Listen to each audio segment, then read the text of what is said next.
ఓం నమో వెంకటేశాయ. అందరికీ నమస్తే అండి. Welcome back to my channel Tirumala talks. నేను మీ లక్ష్మీ పూజిత. తిరుమల యొక్క డైలీ అప్డేట్స్కి స్వాగతం అండి. తిరుమల దర్శనానికి సంబంధించిన లేటెస్ట్ అప్డేట్స్ కోసం మన ఛానల్ యొక్క టెలిగ్రామ్ గ్రూప్లో మరియు వాట్సాప్ ఛానల్లో జాయిన్ అవ్వగలరు. వాటి యొక్క లింక్ అనేది ఈ వీడియో కింద డిస్క్రిప్షన్లో మరియు కామెంట్ సెక్షన్లో ఇవ్వటం జరిగింది. ఈ వీడియోలో ఈరోజు తిరుమలలో భక్తుల యొక్క రద్దీని గురించి, అలాగే ఇప్పుడు కాలినడక మార్గంలో వెళ్లే వారికి దర్శనం టికెట్స్ ఇస్తున్నారా లేదా అని చాలా మంది భక్తులు అడుగుతున్నారు. వాటి యొక్క వివరాలను గురించి మరియు భక్తులు అడిగే ముఖ్యమైన దర్శనానికి సంబంధించిన సందేహాలు, వాటి యొక్క సమాధానాలను గురించి కూడా తెలుసుకుందాం. కనుక వీడియోని చివరి వరకు చూడండి. ముందుగా నిన్న అంటే జనవరి 14వ తేదీన తిరుమలలో స్వామివారిని మొత్తం 78,000 మంది భక్తులు దర్శనం చేసుకున్నారు. అందులో స్వామివారికి మొత్తం 17,406 మంది భక్తులైతే తలనీలాలను సమర్పించారు. నిన్నటి రోజున తిరుమలలోని శ్రీవారి హుండీ యొక్క ఆదాయం అనేది 3,44,00,000 రూపాయలు. ఈరోజు వైకుంఠ ద్వార దర్శనం టికెట్లు తీసుకుని దర్శనానికి వెళ్లే భక్తులకు దర్శనానికి 3 నుంచి 5 గంటల సమయం పడుతోంది. 300 రూపాయల దర్శనం టికెట్లు కలిగి ఉన్న భక్తులకు దర్శనానికి 3 నుంచి 4 గంటల సమయం అనేది పడుతోంది. దీన్ని బట్టి ఈ రోజు కూడా తిరుమలలో భక్తుల రద్దీ అనేది సాధారణంగానే ఉందండి. ఎందుకంటే టికెట్స్ లేకుండా నేరుగా వెళ్లే ఫ్రీ దర్శనాన్ని క్యాన్సిల్ చేశారు. వైకుంఠ ద్వార దర్శనం ఉంది కాబట్టి కేవలం దర్శనం టికెట్లు ఉన్న భక్తులను మాత్రమే దర్శనానికి తిరుమలలో అనుమతిస్తున్నారు. కాబట్టి భక్తుల యొక్క రద్దీ అనేది సాధారణ స్థాయిలోనే ఉంది. ఈ రోజు వైకుంఠ ద్వార దర్శనంలో 6వ రోజండి.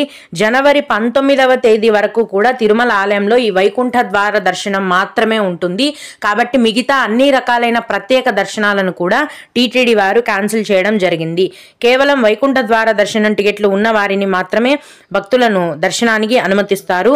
అంటే తిరుపతిలో వైకుంఠ ద్వార దర్శనం టికెట్లు ఇస్తున్నారండి. అవి తీసుకున్న భక్తులను, అలాగే ఆన్లైన్లో శ్రీవాణి టికెట్స్ బుక్ చేసుకున్న భక్తులను మరియు 300 రూపాయల దర్శనం టికెట్లు బుక్ చేసుకున్న భక్తులను మాత్రమే వైకుంఠ ద్వార దర్శనానికి అనుమతించడం జరుగుతుంది.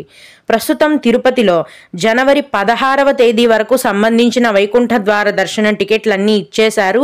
అన్నీ కూడా ఫుల్ అయిపోయాయండి. ఈరోజు నేను ఈ వీడియో చేస్తున్న సమయానికి ప్రస్తుతం జనవరి 17వ తేదీకి సంబంధించిన వైకుంఠ ద్వార దర్శనం టికెట్లను తిరుపతిలోని SSD టికెట్ కౌంటర్లలో కేటాయిస్తున్నారు. ఇవి అయిపోగానే ఆ మరుసటి తేదీకి సంబంధించిన దర్శనం టికెట్లను టీటీడీ వారు కేటాయిస్తారు. ఇప్పుడు ఈరోజు తిరుమలకు వెళ్లాలనుకునే భక్తులకు తిరుపతిలో అయితే 17వ తేదీకి సంబంధించిన దర్శనం టికెట్లను టీటీడీ వారు కేటాయిస్తున్నారు. ఇప్పుడు చాలా మంది భక్తులు ప్రస్తుతం నడకదారి దర్శనం టికెట్లు ఎక్కడ కేటాయిస్తున్నారు, ఎలా తీసుకోవాలి తెలియజేయమని అడుగుతున్నారండి. వాటి యొక్క వివరాలను గురించి తెలుసుకుందాము. జనవరి 10 నుంచి 19వ తేదీ వరకు తిరుమల ఆలయంలో వైకుంఠ ద్వార దర్శనం మాత్రమే ఉంటుంది. కాబట్టి వైకుంఠ ద్వార దర్శనం టికెట్లను మాత్రమే టీటీడీ వారు కేటాయిస్తున్నారు. అంటే శ్రీవారి మెట్ల మార్గం దగ్గర ఉన్న SSD టికెట్ కౌంటర్ని జనవరి 19వ తేదీ వరకు మూసివేయడం జరిగింది. శ్రీవారి మెట్ల వద్ద అయితే టికెట్స్ ఏమీ ఇవ్వడం లేదండి. మీరు తిరుపతిలో వచ్చే వైకుంఠ ద్వార దర్శనం టికెట్లు తీసుకొని ఈ మెట్ల మార్గంలో నడిచి వెళ్ళాలి. భక్తులందరూ కూడా ఈ విషయాన్ని గమనించాలి. అలాగే అలిపిరి మెట్ల మార్గంలో వెళ్లాలనుకునే భక్తులకు కిందనే తిరుపతిలోని అలిపిరి భూదేవి కాంప్లెక్స్ లో రోజు ఉచితంగా వైకుంఠ ద్వార దర్శనం టికెట్లను కేటాయిస్తున్నారండి. ఈ టికెట్స్ తీసుకొని మీరు అలిపిరి మెట్ల మార్గంలో నడిచి వెళ్ళొచ్చు. తిరుపతిలో శ్రీనివాసం, విష్ణు నివాసం కాంప్లెక్స్లలో కూడా వైకుంఠ ద్వార దర్శనం టికెట్లను ఇస్తున్నారు. వాటిని తీసుకొని కూడా మీరు నడక మార్గాలలో నడిచి అయినా వెళ్ళొచ్చు, లేదా బస్లో మీరు వెహికల్స్లో అయినా వెళ్ళి స్వామివారిని దర్శనం చేసుకోవచ్చు. ఇక కొందరు భక్తులు అడిగే ముఖ్యమైన దర్శనానికి సంబంధించిన సందేహాలు, వాటి యొక్క సమాధానాలను గురించి తెలుసుకుందాము. ఇవి అడిగిన వారికే కాకుండా దర్శనానికి వెళ్లే ప్రతి ఒక్కరికి కూడా ఉపయోగపడతాయండి. ఒక భక్తుడు, మేడం ఒక పర్సన్ 9 మందికి SSD టికెట్ బుకింగ్ చేయగలరా ఐడి ప్రూఫ్తో అని అడిగారు.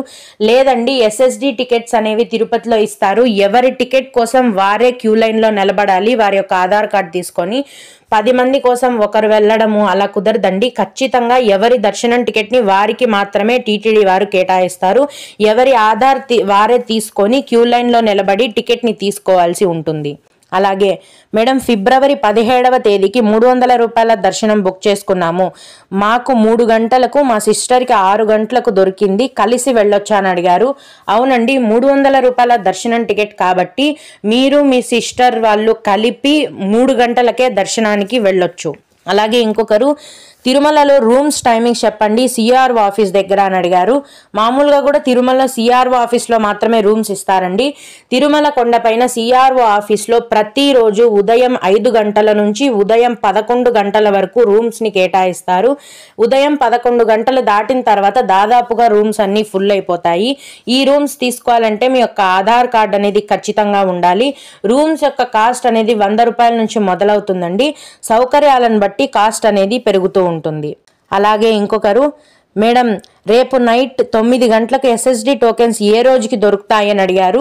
ప్రస్తుతానికైతే జనవరి 17వ తేదీకి సంబంధించిన దర్శనం టోకెన్లను ఇస్తున్నారండి. రేపు రాత్రి 9 గంటలకు ఏ తేదీకి సంబంధించిన టోకెన్స్ ఇస్తారు అనేవి కరెక్ట్గా చెప్పడం కుదరదు. ఒక తేదీకి అయిపోగానే ఆ మరుసటి తేదీకి సంబంధించిన టికెట్లను అలా కంటిన్యూస్గా కేటాయిస్తూ ఉంటారు. మీరు వెళ్ళిన టైంకి ఏ తేదీకి ఇస్తున్నారో మీరు చూసి దర్శనం టికెట్ని తీసుకోవాల్సి ఉంటుంది. ఓం నమో వెంకటేశాయ. మీకు కూడా ఈ విధంగా ఏవైనా సందేహాలు ఉన్నట్లయితే ఈ వీడియో కింద కామెంట్ సెక్షన్లో తెలియజేయగలరండి. నేను వాటికి ఖచ్చితంగా రిప్లై ఇవ్వడానికైతే ప్రయత్నిస్తాను. ఇవి ఇవాల్టి తిరుమల అప్డేట్స్. ఇలాంటి మరిన్ని వీడియోల కోసం నా ఛానల్ని సబ్స్క్రైబ్ చేసుకోండి. ఈ వీడియోని లైక్ చేసి షేర్ చేయగలరు. ఓం నమో వెంకటేశాయ.